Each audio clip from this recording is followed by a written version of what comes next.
Ayan mga kachika, kita natin no, natalo nga pong itong ating kongresista sa ngayon na si Stella Cuembo at tumatakbong mayor ng Marikina City. Ayan, paano ka ngayon, Stella Cuembo? Paano mo mabibili yung mga channel mo niyan? Wala na, talo na.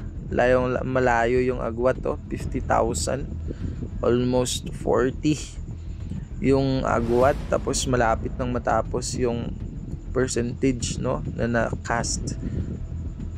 Paano po yan, Madam Stella Cuembo? Hitalo ka po ni Teodoro Maan, wala ka palang binatbat Nan mo po, bawi na lang po tayo sa susunod, Madam Kembo.